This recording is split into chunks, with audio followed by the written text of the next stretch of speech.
apa itu kan, itu bisa dipantau juga dari pihak sekolah. Terus kemudian bisa meminimalisir resiko kerugian juga gitu kan. Berikutnya, selain itu pengelolaan aset ini juga bisa membantu sekolah mempermudah anggaran, terus kemudian memantau mengalami nilai penyusutan barang ya. Kalau barang itu biasanya ada penyusutan, itu tidak bisa dipantau juga penyusutan. Kalau di Odoo juga itu ada di menu di modul aplikasi akuntansi itu untuk lebih detailnya lagi. Nah, kalau next Bang.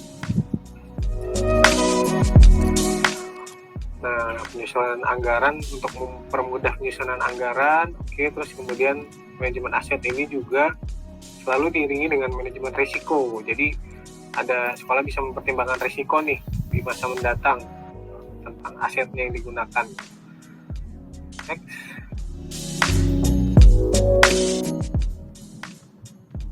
Pelaksanaan manajemen ini bisa membantu meningkatkan keamanan aset yang di sekolah. Terus kemudian manajemen aset juga mempermudah dalam menyusun laporan keuangan.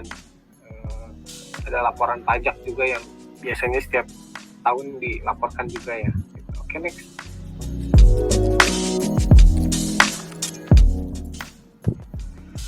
Oke, baik. Untuk kesimpulannya, jadi manajemen aset ini adalah salah satu pengelolaan yang wajib dilakukan di sekolah ataupun perusahaan atau ini yang memiliki aset. Jadi pengelolaan ini bisa membantu dalam hal pencatatan, memantau, menjaga, untuk memelihara aset yang dimiliki. Jadi pengelolaan aset ini bisa membantu untuk menyusun anggaran sehingga nggak jadi pemborosan untuk pembelian aset-aset selanjutnya.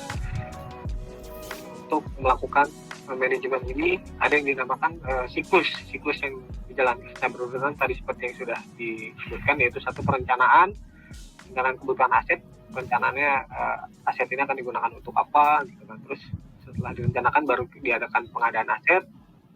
Kemudian setelah ada barangnya biasanya dicatat ya. Kalau di sarana sini ada Bu Putri ya, mungkin belum bergabung. Nanti di bagian itu di inventarisir dicatat barangnya apa aja, digunakan di mana, dan nilai asetnya berapa ini untuk penilaian aset. Terus legal audit asetnya juga ada di bagian di Wakasarta ya. Terus kemudian pengoperasiannya untuk apa bisa dicatat di situ. Terus pemeliharaannya gimana, apakah barangnya ada yang rusak asetnya ataukah memang sudah harus diganti. Terus nilai asetnya juga bisa tetap kita pantau. Terus kalau misalkan memang rusak bisa dilakukan penghapusan barangnya ataupun dialihkan bisa. Terus kemudian kalau memang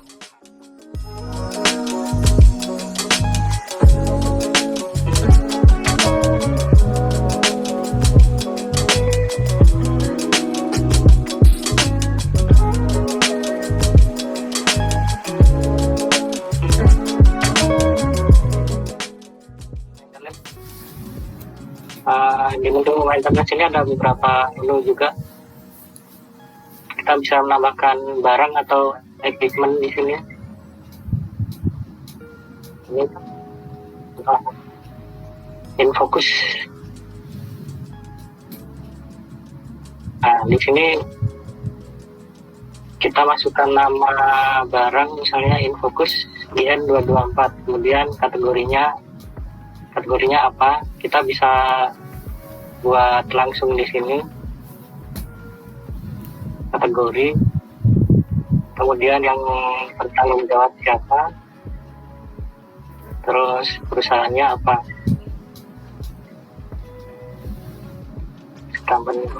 kemudian kita simpan. Contohnya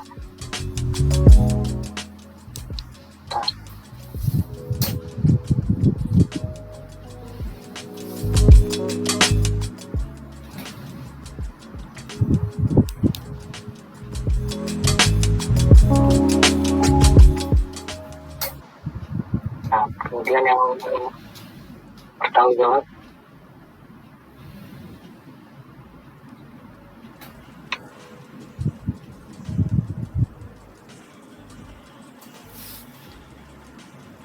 bisa nambahkan deskripsi di sini.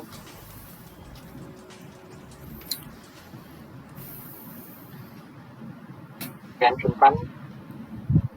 Nah, ini akan muncul kategori equipment tadi.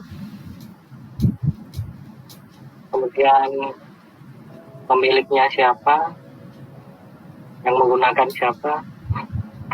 Nah, ini bisa kemudian maintenance tim perawatannya siapa gitu, kita juga bisa atur di sini. Misalnya internal, kemudian teknisinya siapa yang bertugas memperbaiki, kemudian lokasinya bisa kita isi di sini. Ini contohnya gedung B R01 10.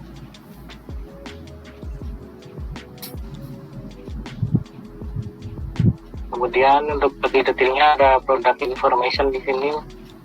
Nah, vendor ini bisa diisi mereknya, merek atau toko penjualnya. Kemudian referensi ini bisa diisi nomor, bentar.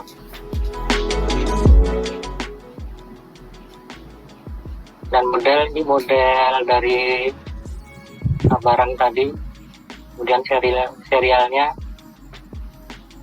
kemudian ini bisa tanggal pembelian, effective date. Nah, cost ini bisa diisi harga dari barang tersebut.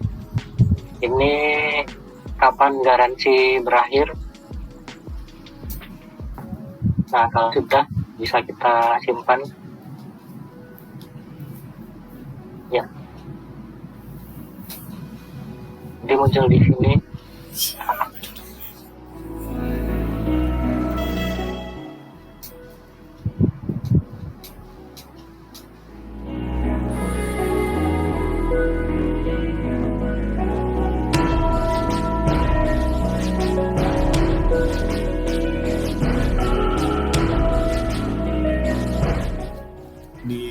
Pertanyaan lagi dari Pak Yuda nih, terima kasih katanya Bang Irawan. Untuk aplikasinya sendiri bisa diakses online atau hanya aplikasi lokal saja? Aplikasi bisa online, bisa lokal, bisa diinstal lokal atau online.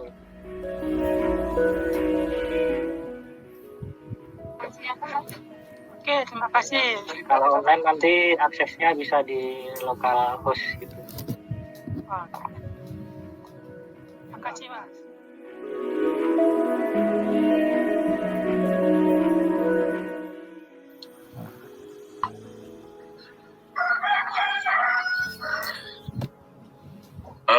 Saya minta waktu, Mas. Ya, silakan Pak Jazuli.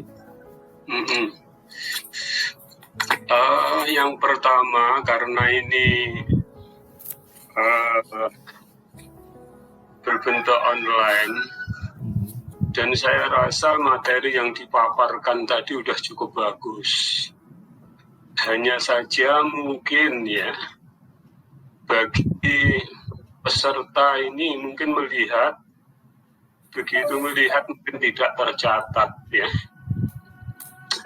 Mungkin belajar seperti ini ingat-ingat lupa. Ini disarankan kalau materinya tadi dibakukan, kemudian kita kirim ke sekolahan tersebut, semacam seperti tutor gitu. Bagaimana workshop ini akan berhasil kan? Apabila dibantu dengan tutor yang Anda bikin, kemudian dikirimkan ke sekolah, ke mahasiswa-siswa semua, itu lebih baik. Itu satu. Kemudian yang kedua, memang benar apa yang disampaikan oleh perwakilan dari dosen Pak Taswanda ya. Ya, Pak Taswanda tadi, bahwa memang kita membagi-bagi ilmu, transfer ilmu itu penting sekali. Ya, walaupun kita semua tahu bahwasanya mencari di Google itu bisa, tapi dengan pengetahuan, dengan ilmu kemudian dipraktekkan, itu akan lebih mengena kepada siswa. Nah, itulah arti yang sebenarnya PKM itu. Jadi pengabdian kepada masyarakat ini tidak hanya cukup online seperti ini. Mungkin di sini Pak Irawan, Mas Irawan, terus kemudian Mas Widodo, panjang sana lagi. Nanti setelah kita ada selesai PKM online ini. Ini yang kedua saran saya seperti itu. Karena bagaimanapun kita akan harus menepati Tridharma perguruan tinggi. Itu saja barangkali Mas Budi, Mas Irawan Budi sama Mas Widodo yang bisa disarankan. Tentu yang terakhir nanti adalah masalah yang berkaitan dengan laporan. Tentu laporan nanti kan ada juknisnya ya dari LPPM. Maka itu penting sekali untuk laporan itu mungkin nanti akan ada sertifikat dan sebagainya. Itu agar tidak mundur-mandir gitu. Tidak mundar-mandir harus ngulang lagi begini-begitu, langsung saja kita konfir kepada LPPM bagaimana contoh sertifikat yang benar. Kemudian tanda tangan mungkin juga perlu langsung, juga diperlukan online, tidak masalah. Itu saja ya Mas ya, kelompok Mas.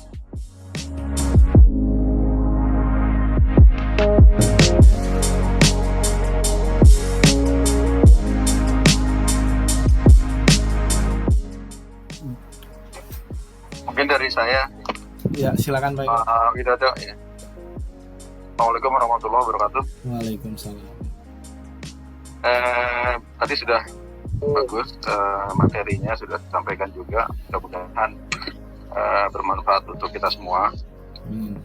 Saya nambahkan aja untuk materi fotonya, mungkin kalau misalkan nanti ada beberapa yang diperlukan, kita punya dosennya yang memang spesialis di Odo tuh, bisa dengan Pak Jalaluddin. Mungkin apa sudah mungkin Pak Widodo sudah menghubungi Pak Jalaluddin ya? Belum Pak, Pak Jalaluddin. Kebetulan ya, kita waktu itu dengan Pak Agung Pak. Ya.